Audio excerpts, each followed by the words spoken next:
late 30s and mid 40s. And I began to realize that it didn't have to be this way, that there were reasons for it, and I started looking for those reasons. So I started waking up fairly late in life. I was a driven workaholic doctor. Yeah. Now, why was I a driven workaholic doctor? Because the message I got as an infant is that the world didn't want me. Now, how do you deal with not being wanted? You make yourself needed. So if you're traumatized and if you don't think you're lovable, my God, go to medical school. Now they're going to want you all the time. When they're dying, when they're being born, every moment in between. And that's highly addictive. Because you get the validation all the time. A lot of people that go into medicine, the last thing they want is to be open and vulnerable. In fact, what they want is the authority of the white coat and the stethoscope. And medical school is very hard on people. You might look at it almost as a selection process that weeds out the people that are too vulnerable.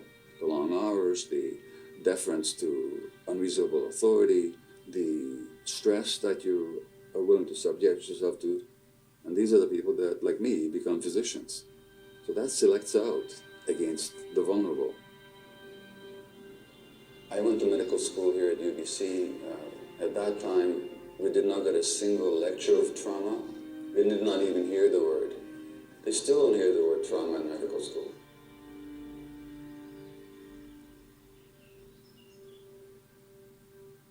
So I've looked at the whole range of human experience from birth to death, because I've worked in obstetrics and I've worked in palliative care and everything else in between.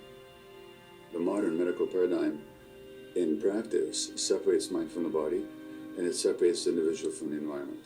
So when you look at that there's an epidemic of asthma right now in North America, more and more kids are being diagnosed with it. It's all about, or largely about, the increasing stress in our society. So it's a cultural manifestation, and this is completely missing in medical practice.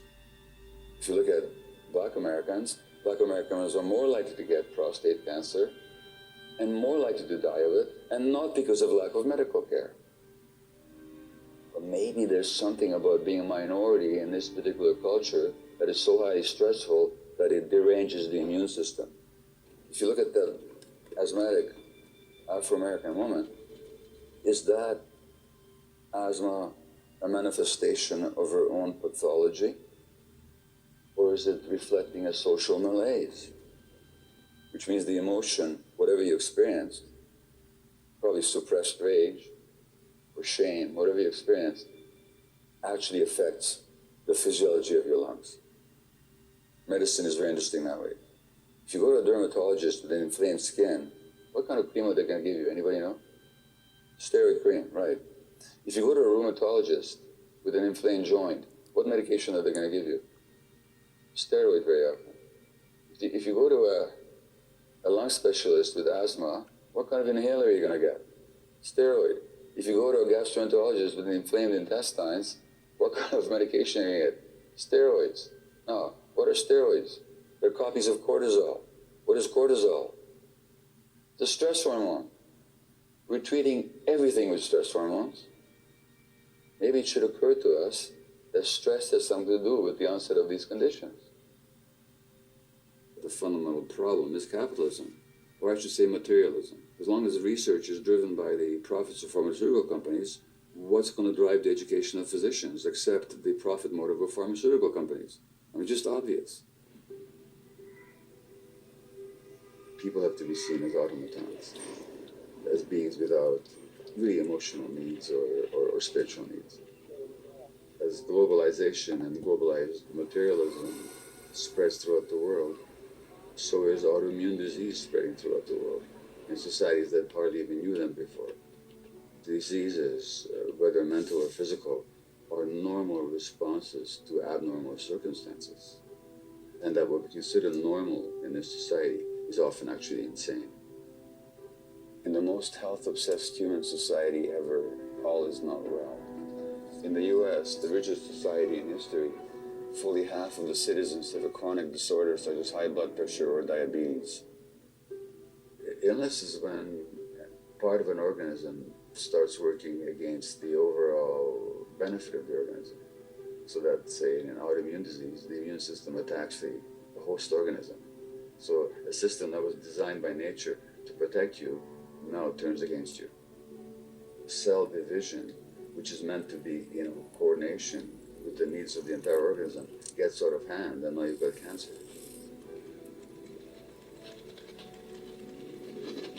The search is always to find out what's wrong with the individual cell, or how you kill the abnormal cells. So the treatment is restricted to the biological plane. We either cut it out, or we poison it, or we burn it. That's our approach to treating cancer. Most chronic illness is a way of the body saying no when the person suppressed their nose in order to fit in. I'm saying is that when an illness comes along, we can just look upon it as a nuisance to get rid of and an enemy to fight. Or we can say, okay, well, it's here now, what's the teaching? Which just doesn't mean that we don't accept treatment or we don't do our best to heal. But that as part of that healing process, we actually ask ourselves, what does this mean about my life and my relationships, and particularly about how I treat myself? What is the teaching?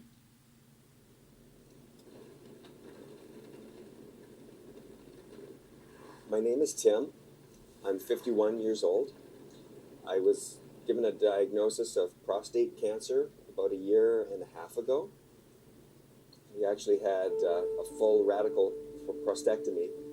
So that means the whole removal of my prostate, which was no walk in the park. It's quite an extensive surgery. In October, they did a bone scan and found that there was multiple areas in my spine, ribs, and some pelvis that the cancer had metastasized to, which was devastating to me at the time. There was no need for me to have the operation. If someone has prostate cancer and they have their prostate removed, but the cancer's still in their body, then the surgery hasn't done any good.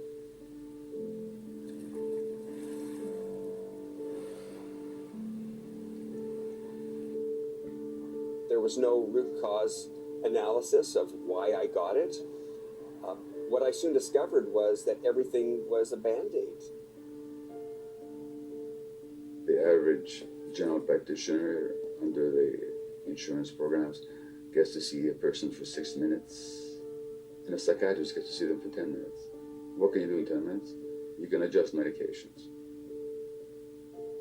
And the average psychiatrist today is not trained in psychotherapy.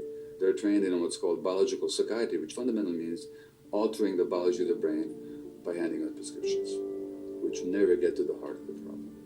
So while I'm not dogmatically opposed to medications, on the contrary, I acknowledge their value in my own life, they're not the answer.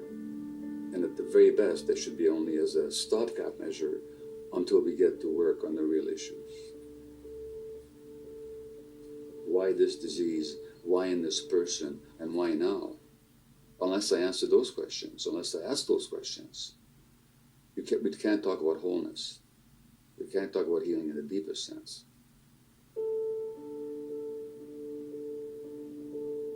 I grew up in a family with a father who was very angry and never even realized it, because for me it was just natural and normal. As a kid, I didn't know any different.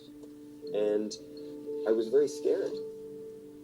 Anytime I acted out in anger, it always backfired. So I could never express that anger. So I decided to go more on a healing journey myself and try to find out what could I do myself to be able to maybe cure this thing, or at least live longer, feel better, and address it at many different levels. So I turned to ayahuasca, mainly because of the anxiety and realizing, like, what's a deeper spiritual reason that I got this diagnosis? Why did I get this cancer?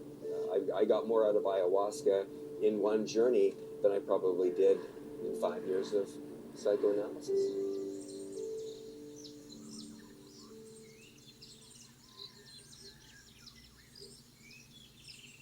What I know about ayahuasca and the healing of addiction.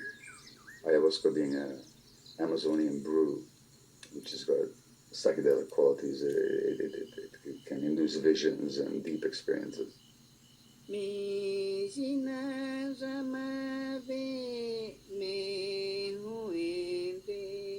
there was a ceremony here led by a Peruvian shaman, and within half an hour of having ingested the brew, it felt very much real. It felt very much like me, but it was new because I experienced a state of such deep love and gratitude, such as I had not recalled experiencing before. And I saw that all my own addictive behaviors were driven precisely because I hadn't been able to experience that kind of love and that kind of gratitude. That from that state, there's no need to look for anything else outside of yourself.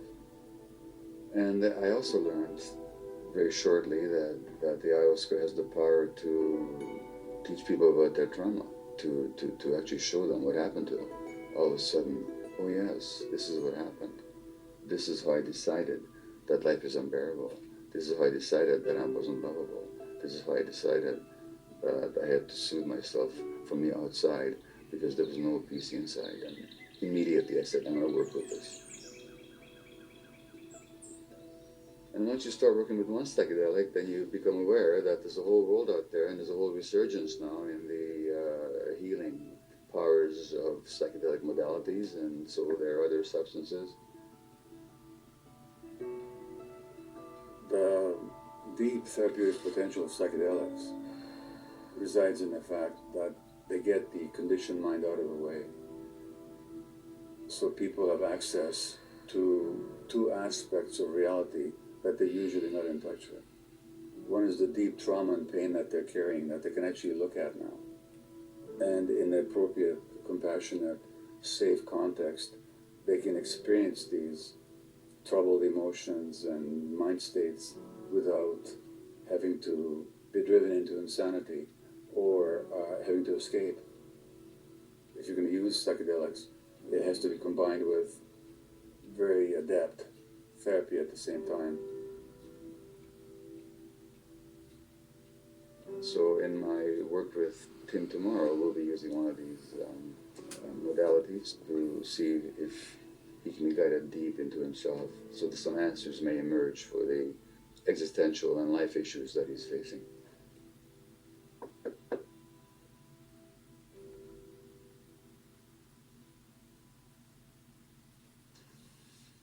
Hey, Tim. Hi, Gabor. Come in. How are you? Good, thank you. You all set? Yeah, I'm all set. Okay, come on in. The medication will take about half an hour to take effect. When you're ready, just ingest it. You've been diagnosed with prostate cancer. Correct. And stage 4 means that it's spread to elsewhere in the body. Yes, it's spread to bone. Places in my spine, pelvis, and ribs.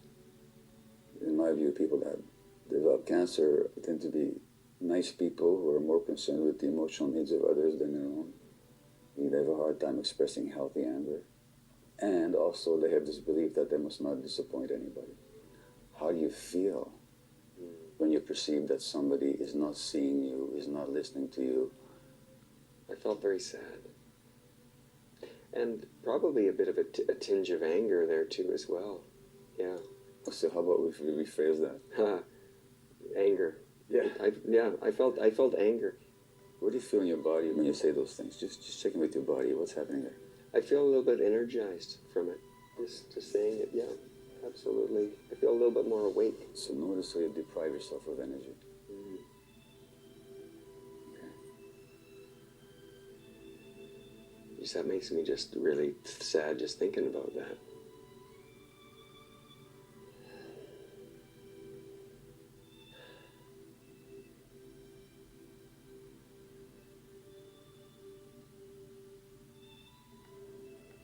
Man, it feels good to feel. And underneath that, I just feeling this frustration. Fuck, it's too much energy to. I've been holding on to contain that. Like I'm pissed off. I have to keep fucking focusing on all this shit, working on myself. I'm fucking tired of it. So what is the thing that you need to keep in mind of? They're trying to figure it this little boy that just wants to be loved and accepted unconditionally wasn't. And so he's had to figure out how to be accepted and loved by others, and even my internal church. When I was angry.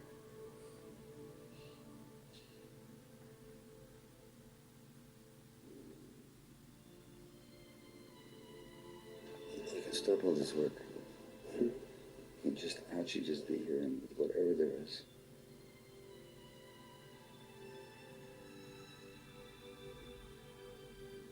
See, as long as you don't allow the fear to be there, you're going to be always working to get rid of it. That's what the work is all about. All the work that you're doing. And then you're going to keep working to make yourself acceptable and always nice and dutiful and all that.